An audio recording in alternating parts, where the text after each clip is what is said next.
hopping right into the cold plunge. Yeah. We texted a little bit, Yeah. but did you do the cold plunge every day for the 40 days? No. But there's a reason. There's a reason. Why not? There was a handful of mornings. I was typically a morning cold plunge person. I would go in it after my workouts. There are some times that if I had a rest day, I've been really big into making sure taking my dog out for a walk a couple times a day, and especially in the evenings, like after dinner.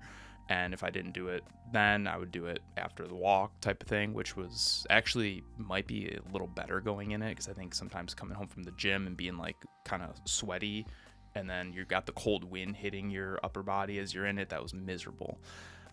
So the evening ones actually weren't as bad, but the reason it wasn't an everyday thing was there was a handful of mornings that I'd come home from the gym, go out there to it, take the top off, and it is completely covered in ice. And I had a hammer out there. I could not break through it. I mean, we're talking couple inches thick of ice on the top, and then on the whole surrounding, base that I could not break into the thing. And I mean, I was pulling out chunks of ice once I was finally able to like break into that thing later, and because I'm like, okay, well, it's frozen right now. It's gonna be, the temperature's not changing for a couple days, so I want to try to be able to get in it either the next day or the day after that. So I was, boiling water, throwing it on top, and trying to like get some of it melted off so I could break it, and then have to, pull all these ice chunks out of it, and then drain it, clean it, and then refill it. And I mean, that's hilarious. Yeah. I could just imagine you with like a teapot and a hammer just going to town on this cold plunge. It's so funny. Yep. But to your credit, when you couldn't actually get into the cold plunge, you did cold shower. Yep. And then take it down to kind of as cold as it goes. Yep. Is it quite a bit easier in the cold shower, or is it comparable? Honestly, I think the cold showers are harder. Really? Yes. Interesting. Because the worst part about the cold plunge or cold shower is when it hits your skin. Mm-hmm.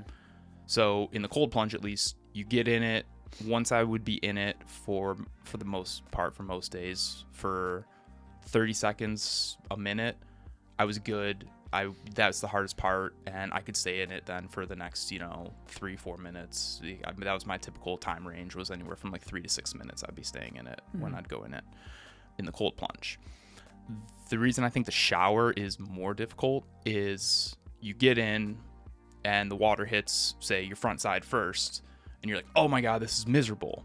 So then you turn around and it hits your back, and you're like, oh my god, this is worse. But now your front has already started to warm up. So then you turn to the front again, and you're getting that miserable, like I said, when I get in the cold plunge, the first 30 seconds, that sucks, just over and over and over again. It's a cycle. It doesn't stop.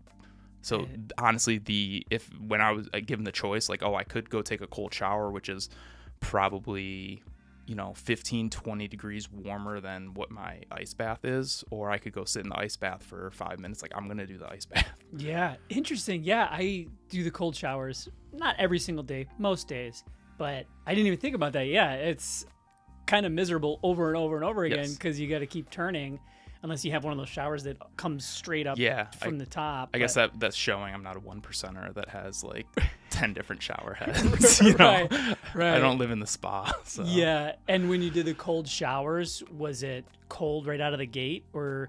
Yeah, because I start with warm, like a cozy shower. Oh, okay. Not warm, but like lukewarm, tolerable. And then I'll do like the whole lathering part, not to draw up any whatever images, but then I will turn it to as cold as it possibly goes. I'll stand outside of it. I'll wait till it changes to get as cold, and I'll just go, do I want to do this? Do I want to do this? 3, 2, 1, go! Yep. And then I'll just go, and then Emily... I might have to try that way, because I was always just like, turn it on as cold as it goes, and I'm in. Yeah.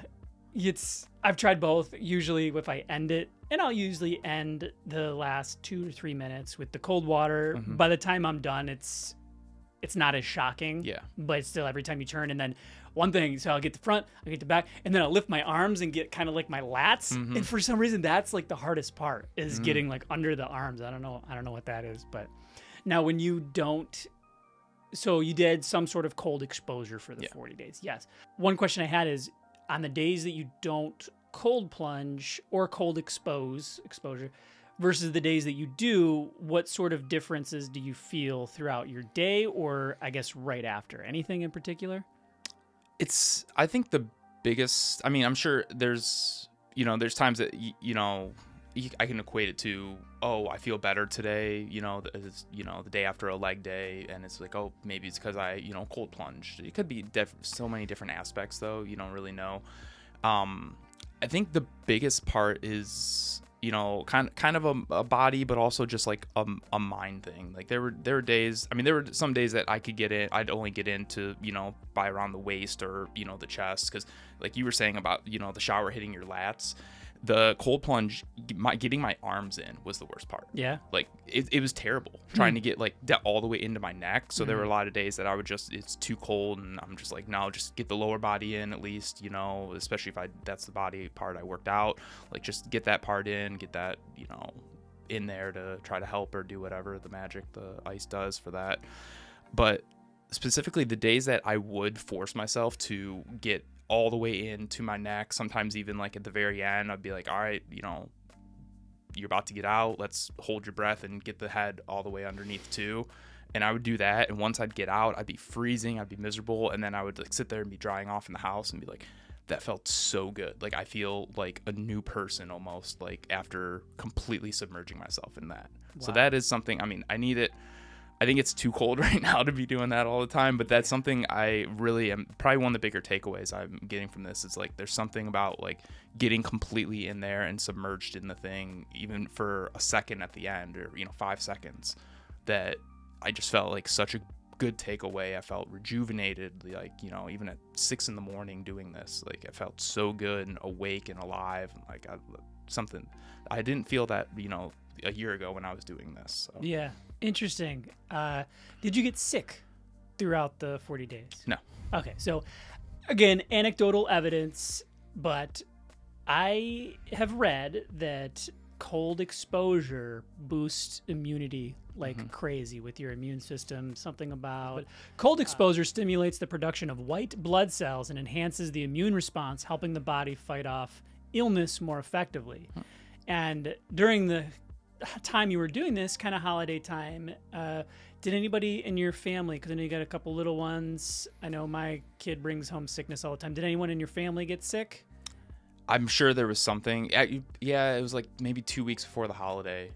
There was before Thanksgiving, something was going around that we had, like one came home from school, I believe it was, and everything. So It was minor stuff, not anything crazy, but yeah, that's cool to know that. On top of the benefits that you can like feel in your body and in your mind, there's kind of stuff going on beneath the surface. There was an interesting study that Wim Hof did. He's the Iceman. He's all about cold exposure and stuff. And he trained a group of about 60 people to voluntarily accept this endotoxin. So at this point in his story, it was all hearsay, just like cold exposure is good, whatever. And he trained a group of people with cold exposure and some breathing techniques, went into like a medical facility, and this endotoxin that they inject, like 100% of people get sick from it. It's just something that makes you sick. I don't know why it exists, but it does. And out of the 60 people that he brought in, they all voluntarily got this endotoxin, and through the breathing and cold exposure, they were able to get their bodies to like expel this toxin, and none of them that got sick.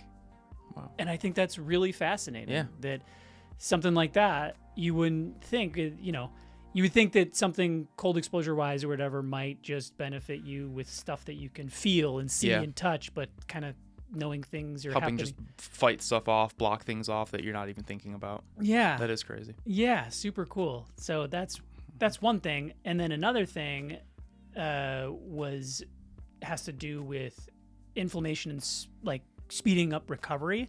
Did you feel like maybe less sore throughout the process? Yeah, I definitely did with that.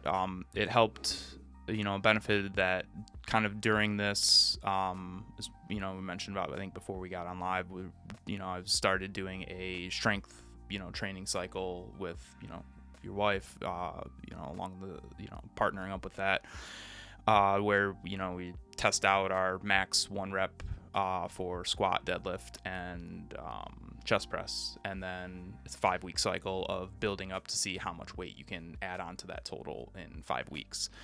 And so it's a lot of, heavy lifts to, using a percentage of your 1 rep PR to, build up to, see how much more you can add on to that. And it's much more, it's something I've never done before. I've never like PR'd anything like weight wise. I've just kind of like done what I wanted to do. And sometimes I can add some weight, sometimes I can't. But there were definitely days that I was lifting more and squatting more than I have before and felt it. And it, could go in the, maybe it's multiple things, the stretching or the ice bath or, who knows what. But I would do those things afterwards and feel so much better the next day than I had before in my back, in my glutes, and my hips, a lot of places, knee where I've had surgery and everything. So definitely beneficial. So we touched on this a little bit, but it was, I was looking into it, cold exposure. It was kind of like the 3 main benefits. It was the immune response to sickness and illness. It was the muscle recovery. And then the other one was the mental resilience, which we talked about. And it seems like for me, when I do a cold shower for an extended period of time, it just kind of makes the rest of my day feel a little bit easier because you're already doing the hardest thing that you're probably going to do for your whole day. Yeah. Do you find that at all? Yeah, I mean, kind of what we, I mentioned about the going all the way in, all the way underneath it. It's, a lot of times that is one of the harder things, which is, maybe it speaks to our lifestyle that's one of the harder things that we have to do is getting to something very cold for, just a few minutes of the day. Yeah. Maybe we need to find some more difficult things to do in our lives. But I mean, it's just set those days. I felt like I was setting myself up for just something good that day, just rejuvenated, a new feeling. And I don't know if it was, the hardest thing I was going to do for the day, but it was like kind of doing something though difficult to start the day. And that set me up, for better things, I think, to come throughout the day.